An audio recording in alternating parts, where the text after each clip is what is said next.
Hey everybody, welcome back to another episode of Donkey Tries. This is where I go through a game. I can't pause that fucking music. Alright, so this is where I go through a game for the first time, try it out. We play it for about 15 to 30 minutes, and it gives you an idea of what the game is, gives me an idea of what the game is, and if I might like it, or if you might like it, or not. So with that said, let's check it out. So today we're doing NOVA-111. I have no earthly idea what the fuck this game is. Looks like we're some kind of robot. I was gonna start this out on the title screen, but it's just atrociously loud. So with that said, let's see what we need to do. Basically, we're a robot that's injured, and looks like this is a side-scrolling game so far. Alright, the system status is critical. What type of options? Sound options. Oh, we can turn the music off, but I don't want to do that. So is there no... Oh, look, well, so yeah, definitely turn it off. I guess there's no way to turn it down. Unless you're using the volume button on your headset or TV. Alright, show controls. Holy shit. Damn. Use beam, phase, time stop. Okay. Polybomb. Got some pretty cool assets we can use. Alright, so let's go ahead and move on. As I go through this, we'll take a look at the graphics, you know, the sound, gameplay. So everything is moved when I move around. It's not like you can move freely in a multi-direction. It's, if you notice the squares in the background, you move left or right, up or down. So you have to move in that sequence, that order. If you notice the screen to the left and right and above, it's all shaded out. As we progress through areas that will allow us, it removes some of that shading to show us what's behind that area. But obviously we cannot go down. So this looks like some type of game of exploration. Alright, so let's see what this person... I thought I ate him for a second there. Great Scott, I'm alive. Thanks for rescuing me. Okay. So we're a damaged ship, and I guess we gotta go around and rescue these people. Thing is falling apart. I'll see what I can fix. Alright, so maybe this guy we rescued is going to help us, and I cannot fly this damn thing. I seem to be more concerned about the little pieces that are breaking away to expose the map versus me actually watching out for the rocks beside me and or the trees. So I assume I'm taking some type of damage by hitting those things. Let's see. Not yet. Not yet. Probably because we're in the tutorial. Oh, what the? Wonderful. Everything is ship shape. Alright. And if you noticed as I was playing, because the ship was damaged, there was a little like icon on the screen that went across the screen horizontally that would indicate you have taken damage. Alright. So on the bottom right, something I just noticed, turn. It's keeping track of how many times I move. So I wonder if this is like a level indicator of how well you do. I'm not sure yet. Hopefully that will be explained as we progress. Very strange. So you can hold down the D-pad, I'm sorry, the thumbstick and move faster in that general direction. And it's really cool. I actually like doing this series because this is a game I normally wouldn't play. It's a game that I would overlook, and sometimes you can find some really cool hidden gems in these games, as I did with Claire. Alright. So let's progress our way. I'm assuming that's an... What is this? A bump against objects to attack. Okay. But I assume we can't bump against that. Oh, and it takes a turn as well.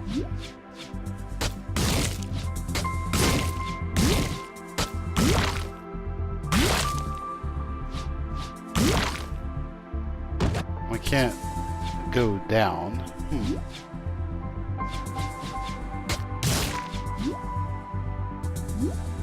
So far, a very simplistic game, but I have a feeling that's going to change.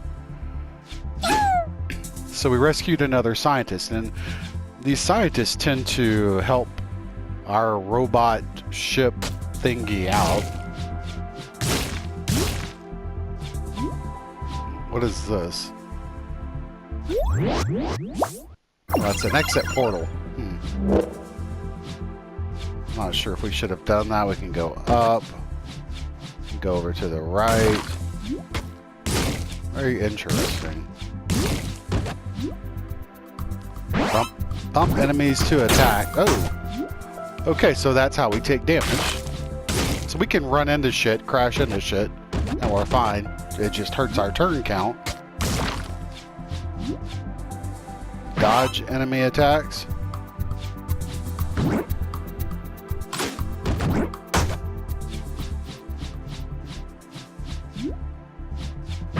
Another scientist.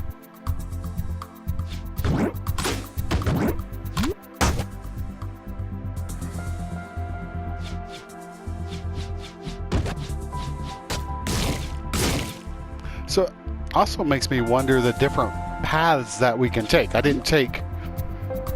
oh, so wait for a turn.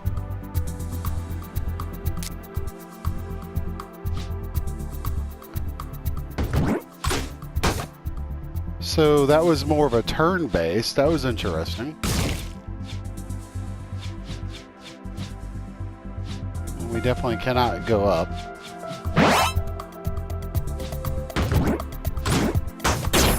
Oh. Unfortunately, we can't move back to dodge the attack. Well, this is interesting. I can't move. Move back to dodge attack. So strangely enough, I can't move and I can't click out of the direction, the dialogue. So it's like the game is broken. Oh, I don't know how I evaded that or got out of that, but yeah, it definitely was, it was stuck. It's almost like the game got confused and said, no, you must move back. You can't move left or right. Fortunately, I was able to get out of it somehow. Go ahead and progress to the next level.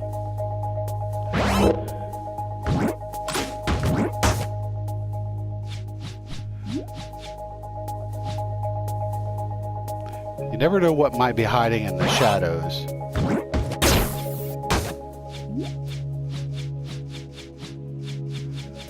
I'm still not clear on the direction of the game or the story of the game.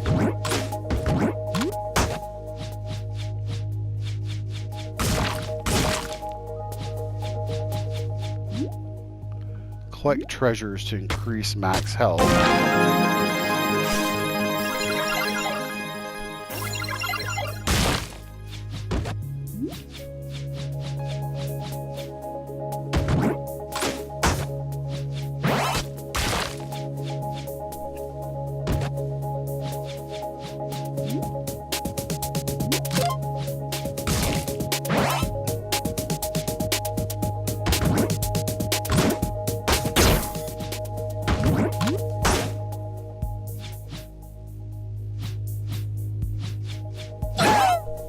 And another scientist rescued.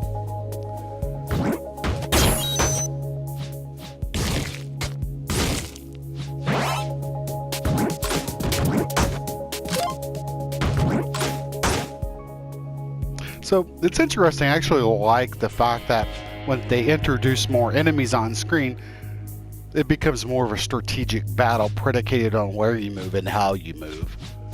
So that's kind of cool. We can't get to him yet. Nor can we get down there.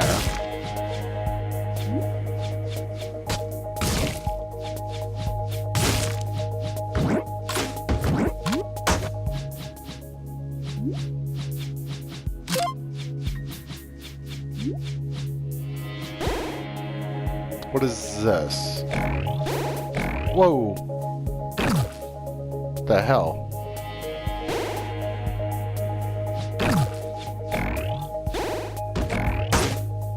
Okay, so we killed it.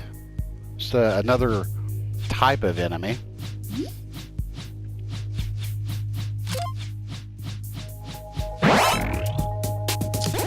Lovely.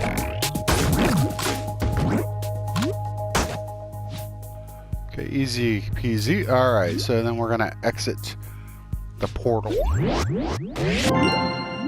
So we completed the zone. 648 moves. I was wondering exactly what the moves were for. And it looks like it's going to be used for, like, if you have friends that play the game. Obviously, you can see I don't. So, then how many turns? Yeah, the time it took your friends. So it's just more of a competitive thing, from what I can tell. I rescued 4 out of 5 scientists, so apparently we missed one somewhere. It took me 10 minutes, and there looks like maybe there was a special item that I didn't obtain, hence the question mark. I'm not really sure. And of course, I got a grade of A, and what that ultimately means, it's probably more for bragging rights than anything else.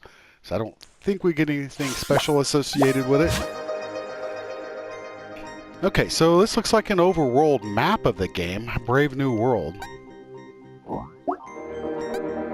So, okay, so it looks like we can go back. There's a thumbs up indicating, hey, you know, you completed this world. You could go back and play that world. And then here's the next area. So we'll go ahead and play a little bit into this area. And then I'll stop for a minute and we'll maybe talk about the game overall. Well, I didn't see that one coming. And you say, well, Donkey, how'd you not see it? It was right above your head, flashing, making sounds. It's because I was too focused on what was below me.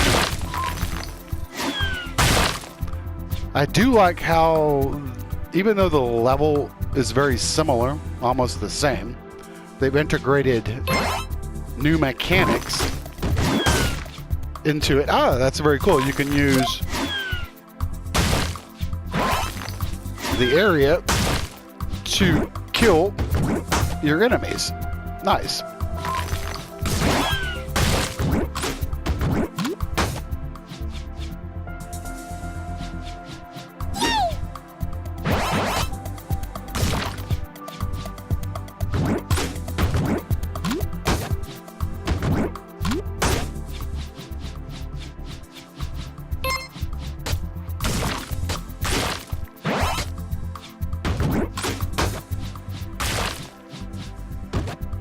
Okay, so we can't get over there yet, or there, so maybe it's way up.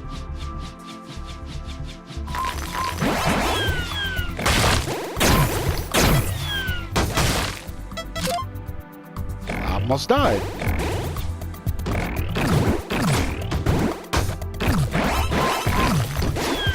Holy shit. And as you can see, I just entered into a swarm of enemies and died. And that's fine, that's fine. I was kind of curious, more or less, what happened. We earned a trophy called Enemy Infighting. Let's get out of that. So, we're going to go ahead and end this one right now. But I do want to sit and talk about it a little bit. Overall, not a game that I would probably sit down and play on a day-to-day basis. If it was something that I didn't have anything else to play and I was bored and just literally couldn't find anything, I maybe would pick this up and play it. Just not my style of game. I do find it interesting. It almost has that old school dig dug aspect to it as you're moving through the level. I do like the fact that the levels are hidden behind this partition, which as you progress and move through the level, it exposes more of the area and allows you to either change direction or transverse to other areas predicated on the paths that it exposes. I like the environmental damage that as you progress through the levels, you can use the environment to not only harm yourself, but to harm your enemies. So I think that that's cool. It's an interesting concept. I mean, you got a little spaceship robot thing. It looks like a spaceship because you're picking up scientists. That seems to be our main goal, is to pick up scientists. As we progress through, I assume based on the controls that I saw, we end up getting superpowers or additional powers as we progress. We'll probably have bosses in this game at some point. Unfortunately, yeah, we're not going to be able to make it through a video to check out a boss.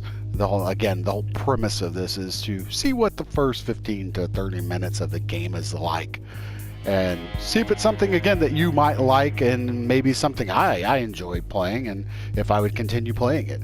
Because a lot of times, as I stated earlier, when I go through and I look at games, I'm not solely married to AAA games. There are a lot of great independent games out there. It's just that I do find that based on my playing history, I tend to gravitate more towards those AAA games. But I've found some hidden gems in the indies, and Hollow Knight is one of those that I'm playing right now on the Switch, which I absolutely adore. Salt and Sanctuary is another one, but again, it also depends on the genre. You know, what type of gamer are you? What type of game do you like? So in this regard, with this series, it definitely opens me up to trying out different games and seeing if there is something else out there that I like, and then I share my experience with you guys. So with that said, hopefully you enjoyed the video. If you did, hit that thumbs up for me. If you didn't like it, hit the thumbs down. Leave comments in the comments section below. Let me know your thoughts on the game, if you've played the game, and let me know what you think about my gameplay. Kind of curious what you guys overall think about that as well. So until the next episode of Donkey Tries, I'll catch you on the flip side. You guys, peace out and take care.